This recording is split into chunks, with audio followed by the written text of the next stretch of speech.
Hello friends, कैसे हैं आप सभी लोग। आशा करती हूँ आप लोग बढ़िया ही होंगे।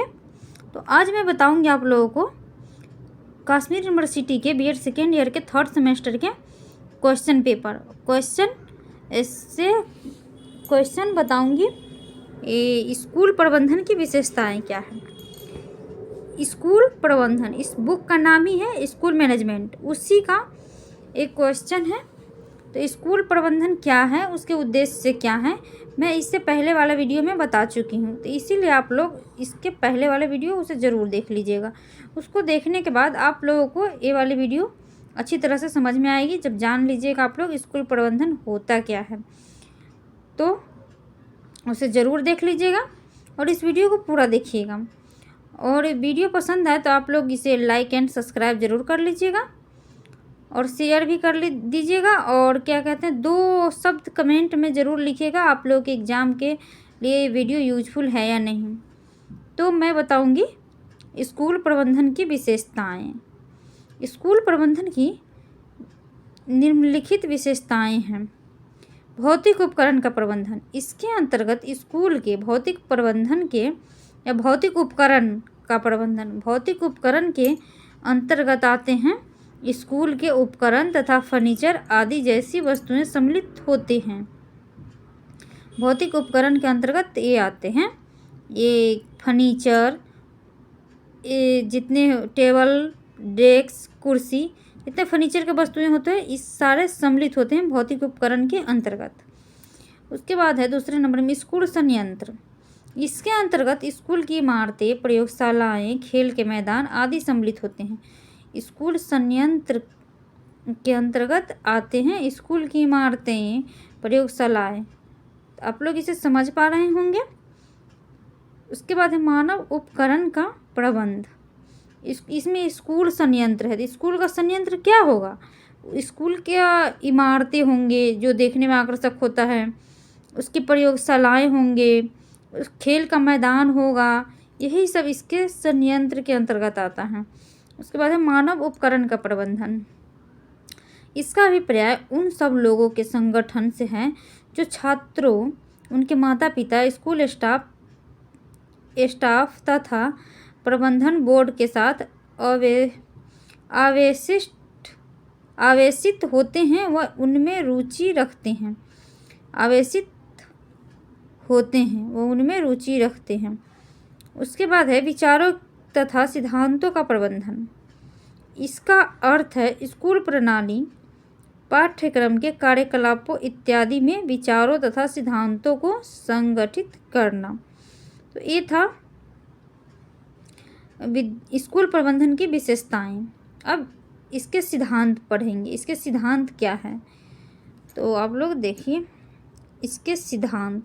स्कूल प्रबंधन के सिद्धांत निम्नलिखित है, जैसे समानता का सिद्धांत, सहयोग की भावना का सिद्धांत, स्वतंत्रता का सिद्धांत, न्याय का सिद्धांत, पहचान का सिद्धांत, लचीलेपन का सिद्धांत, व्यवसाय का सिद्धांत। ये सारे सिद्धांत है स्कूल प्रबंधन के।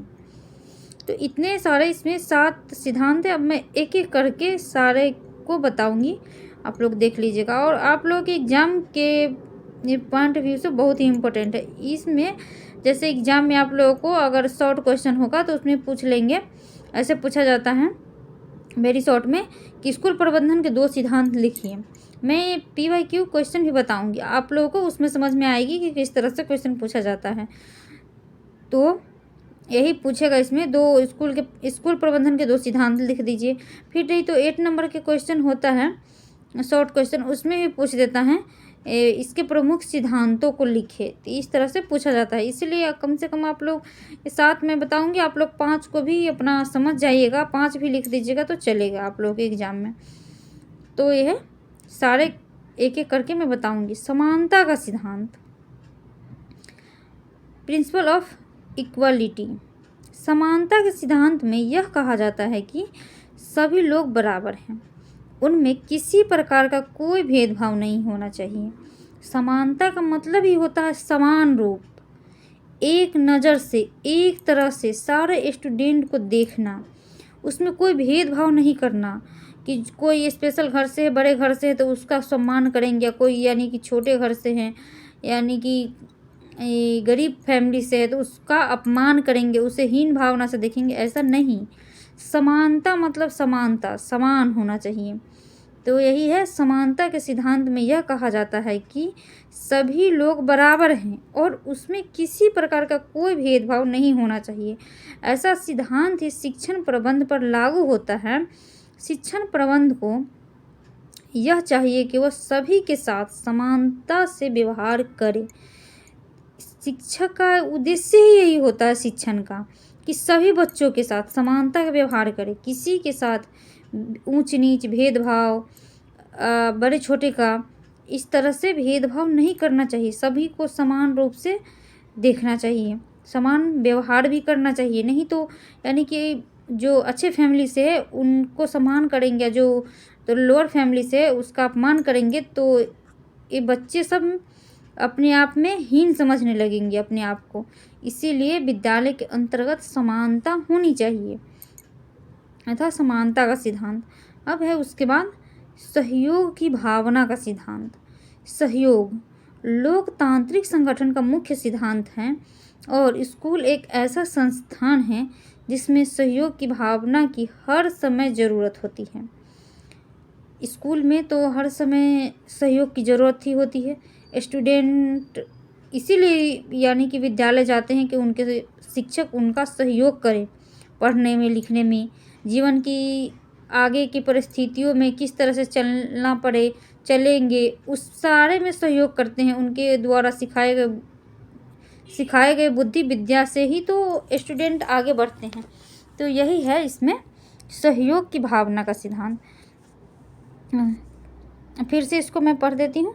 सहयोग लोकतांत्रिक संगठन का मुख्य सिद्धांत है और स्कूल एक ऐसा संस्थान है जिसमें सहयोग की भावना की हर समय ज़रूरत होती है।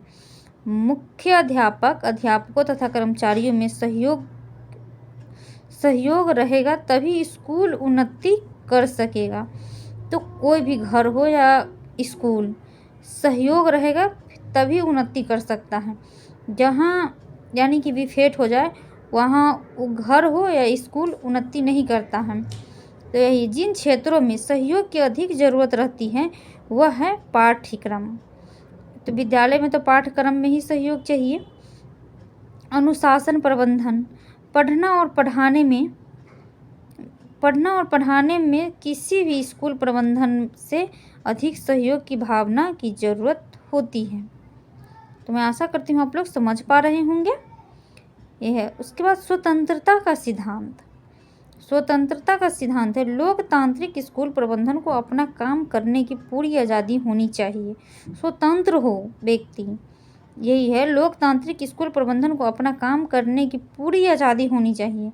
ऐसा होने से ही वह सभी तरह के कार्य कर पाएंगे। शिष्यों के लिए भी अगर स्वतंत्र वातावरण रहेगा तभी वो ठीक प्रकार से शिक्षण ग्रहण कर पाएंगे। इसीलिए स्कूल का माहौल खुला तथा आज़ाद होनी चाहिए। अब है न्याय का सिद्धांत।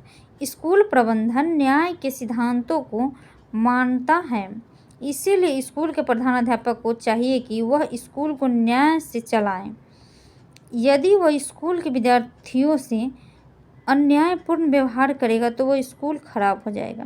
ऐसे वातावरण में पढ़ाने में अध्यापक रुचि नहीं लेंगे और विद्यार्थी भी पढ़ने में रुचि नहीं लेंगे। शिक्षक पढ़ाने में रुचि नहीं लेंगे और विद्यार्थी पढ़ने में रुचि नहीं लेंगे। इसीलिए सभी बच्चों के साथ न्याय का सिद्धांत होनी चाहिए, भेदभाव नहीं किसी में। यही है न्याय का सिद्धांत, सभी बच्चों के साथ न्याय होना चाहिए। किसी भी स्कूल में चाहे कोई भी छोटा हो या कोचिंग ही हो, उसमें न्यायपूर्ण होता है, सभी के साथ एक जैसा व्यवहार किया जाता है तो सभी पढ़ते हैं, सभी प्रोत्साहित होते हैं, पढ़ने के लिए आकर्षित होते हैं। अगर उसी में तेज बच्चे के साथ न्याय कर दिया जाए और उसके जो कम तेज हैं उसको यानी कि ऐसे हीन नज़र से देखा जाए तो वो बच्चे छोड़ देंगे पढ़ाई, आना ही नहीं चाहेंगे कोचिंग या स्कूल। इसीलिए सभी के साथ न्यायपूर्ण व्यवहार करना चाहिए, तभी सारे यानी कि इंटरेस्ट लेते हैं अपने शिक्षण में। पहचान का सिद्धांत, पहचान का सिद्धांत है, पहचान के सिद्धांत का किसी व्यक्ति के लिए विशेष महत्व है। यह स्वाभाविक है कि प्रत्येक व्यक्ति दूसरे व्यक्ति को पहचान के आधार पर महत्व देता है। स्कूल के मुख्य अध्यापक को अपने स्टाफ में पूरा विश्वास रखना चाहिए ताकि उनकी अपने काम में रुचि बढ़ सके और वह अपने कार्य को अधिक जिम्मेदारी के साथ कर सके। हम कह सकते हैं कि सभी व्यक्ति की पहचान उनके कार्य से होती है। पहचान का सिद्धांत स्कूल प्रबंधन को शक्ति देता है। ये था पहचान का सिद्धांत।